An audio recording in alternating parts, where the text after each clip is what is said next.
Sige, sa iyo sa kabuntagon, mangutana ko ninyo, nasakitan na ba mo? Ha? Oo, siguro kitang tanan, no? Nasakitan na? Kitang tanan, nakaagi na o samad, siguro sa itong tagsa-tagsa ka mga kasing-kasing. Mas sakit ni siya kung ang atong mga suod, itanaw nato nga mga suod sa atong kinabuhi, pamilya, higala, katong mga tao nga anaa duol ka nato. So pananglitan diha sa relasyon, nagtraidor, pananglitan diha sa nagbiay-biay ka nato, nagpakaulaw ka nato, nagtraidor ka nato, mga matang sa mga sakit nga gibuhat sa atong isig katawo. Siguro hangtod karon ana gyapon ang sakit sa tagsa-tagsa nato sa atong sulod sa atong kasing-kasing. Kay nganuman wala pa man ta makapasaylo sa mga tao nga nakasala kanato. Kana bang matulog ta bisan diya sa atong pagtulog ato gyapon hunaon-naon ang tawo. Bisan og wala siya sa atong atubangan, taas gyapon ang atong dugo. Kana bang mao na hinungdan usahay sa atong balatian. Dili lamang wala lamang kita makasala kay wala kita makapasaylo, bisan ang atong lawas naapektuhan na tungod kay ana gyapon ang atong pagdumot, ana gyapon ang atong kasuko. Mga igsuon, kung atong tanahon, kung ingana ang dagan sa atong kinabuhi, mura ba o kita mismo nagkuha sa kalipay nganhi kanato. Kay ato man nga gipriso ang atong kaugalingon diha sa mga tao nga mao hinungdan nga dili kita malipayon, nga mao hinungdan hangtod karon ana pa ang atong kasuko, ang atong pagdumot dinha ka nila. Kita ang hinungdan nga atong gisakit ang atong kaugalingon ng uban hangtod sa kamatayon. Muingon gyud nga dili ko makapasaylo dinha kanimo. Ang mensahe sa ebanghelyo karon unta na makahatag kanato, makatabang kanato diha sa pagpasaylo sa mga tao bisan pa man kung dili sila angayan sa atong pasaylo. Una sa tanan, kung kita mo pasaylo sa atong isig katawo, ang atong unang kaugalingon, ang una nga giabrihan o gitagaan o kagawasan aron na kita magmalipayon. Kung dili ta kabalo mo pasaylo, magpabilin kita diha sa kasubo, magpabilin kita diha sa pagdumot, magpabilin kita dinha sa walay kalipay, dili malinawon. Mas kay gipili man nato ang kasuko kaysa gugma. Ang sambingay nga atong nadungog karon nga buntaga may tungod diha sa agalon ug duha ka sulugoon. Kung atong tan-awon, ang una katong sulugoon nga nakautang og milyones, siya gipasaylo sa iyang agalon, gipapas ang tanan niya nga utang. Unya human siya makasinati sa kadako, sa kagugma o kaluoy gikan sa galon, ning uli siya og iyang nakita ang iyang kauban nga sulugoon. Pipila lamang kapisos ang utang unsay iyang gihimo, iya na dayon nga gigunitan hangtod nga gipapriso ang mao niya nga kauban nga sulugoon. Pagkagamay sa utang apan ang gibuhat ngadto sa iyang kauban nga sulugoon, dili makumpara sa pasaylo nga iyang nadawat ngadto sa iyang agalon. Ug tungod ni ana siya usab nakasinati dinha sa silot nga angay gayud kaniya. Kung magisgot tag utang, usahay ang utang mao po hinungdan nga anaa kitay kaaway. Kung dili na makabayad, hangtod nga mao na hinungdan diha sa panag-away, panagbangi tali sa inyong duha. Daghan nga klase nga away, pamilya, higala o unsa pa man.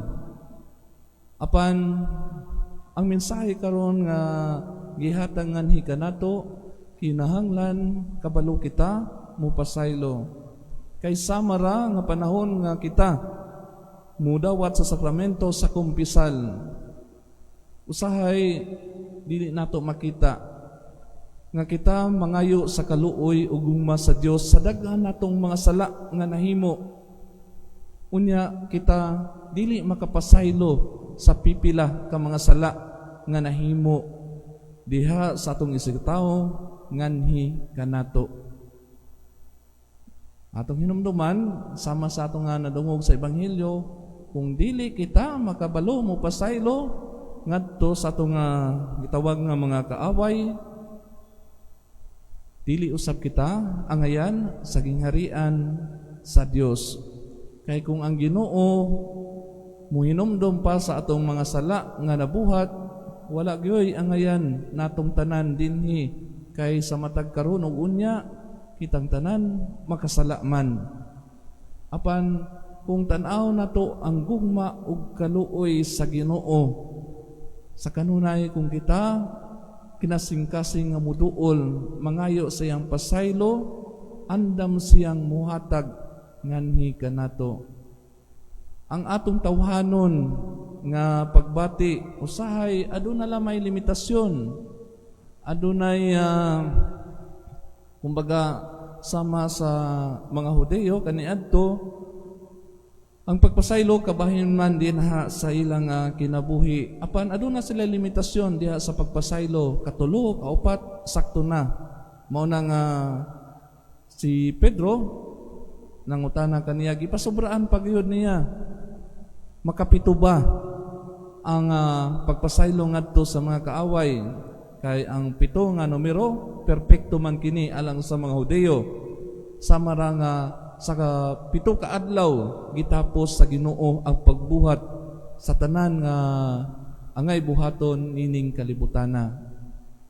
Apan dili lamang taman diha sa pito lamang, kundi kapituan kapito, walay katapusan nga pagpasaylo. Kung dili na ta mo mangayo sa kaluoy ug gugma sa Dios, aw pwede na ta maingon nga dili na kita mo pasaylo ngadto sa atong mga kaaway. Pero kung tan-aw nato sa atong kinabuhi nga kanunay kita nakinahanglan sa iyang kaluoy ug gugma, angayan nga kita usab dili limitahan ang atong pasaylo ngadto sa atong isig katawo. Lisod magpasaylo sa mga tao nga nakapasakit kanato. Lisod magpasaylo sa mga tao nga dili angayan alang kanato sa atong pasaylo. Ilabi na ni atong mga tao nga walay pagbasol, walay paghinunsol, walay pagpangayo og pasaylo. Lisod kaayo. Nagani uban moingon nga ako naman siyang gipasaylo padre, pero magbalik-balik gihapon ang sayop nga iyang gihimo nganhi kanako. Wala pa gyud makahatag sa tinuray nga pasaylo. Kay ana pa man gihapon ang sakit, iya pa man gihapon nga na sinati. Mga igsoon, dili lamang kagawasan, dili lamang pasaylo na mahatag nato sa atong mga kaaway, kung dili kagawasan usab sa atong kaugalingon.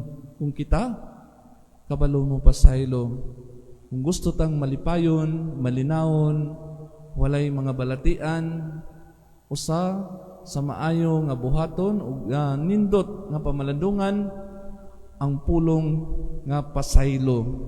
Pipilara ang makabuhat miana. Mao na nga sa kanunay pangayoon nato ang grasya sa Dios nga kanunay hikapon ang atong tagsa-tagsa ka mga kasing-kasing, ang kasing-kasing usab sa mga tawo nga nakapasakit kanato. Sa tinuray, ambot lamang kung human ninyo nga makadungog niini nga ebanghelyo, buhaton dayon nato ang mao nga pagpasaylo sa uban. Ang kasinitian ako nito nga nagmisa ko sa usa ka patay, ako naman nga gi-share usab sa akong humili. Usa ka inahan namatyan og anak, disgrasya ang anak niya nga nagmotor, usa ka babae, 20 pa kapin ang pangidaron, bata pa kaayo, ug siya usab ang nagsuporta sa pamilya. Na matay ang iyang anak sa disgrasya, unya human ni ana ang inahan nagpakiluoy ang driver sa maong sakyanan. Kung atong tanawon, kasagaran ang buhaton sa pamilya, anaa sa kusuko, anaa sa dili pagpasaylo, anaa ang pag-una sa pagpapriso sa driver nga maoy hinungdan sa kamatayon sa anak. Apan sukwahi ang gihimo sa usa ka inahan. Siya nagtan-aw sa pamilya sa driver. Ingon siya nga aduna siya'y pamilya usab nga iyang gipakaon. Una sayod siya nga wala niya gituyo ang maong disgrasya usab gipasaylo sa inahan diha dayon.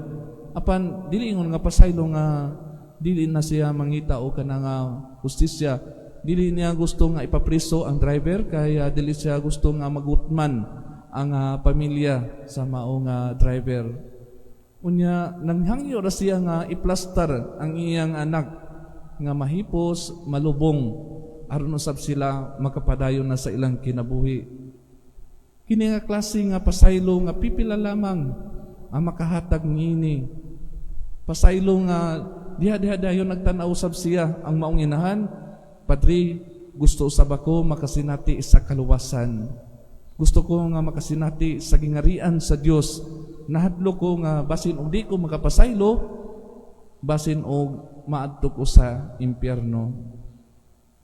Unta na diha sa atong kinabuhi, mulantaw kita sa unahan. Ang atong kalag nangandoy sa langit, sa gingarian sa Dios.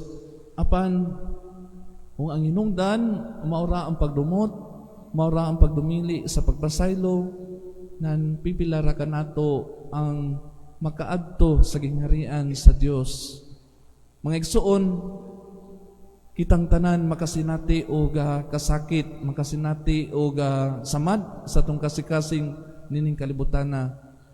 Sama sa atong Ginoo, siya wala makasala, apan siya nagantos bisan ang iyang kinabuhi iyang gihalad nganhi kanato tungod sa gugma, tungod sa kaluoy. Unta na ingana pod ang atong tan-awon, mupasaylo kita tungod kay nasinati usab nato ang dakong gugma ug kaluoy sa Dios palihog sa pagtindog.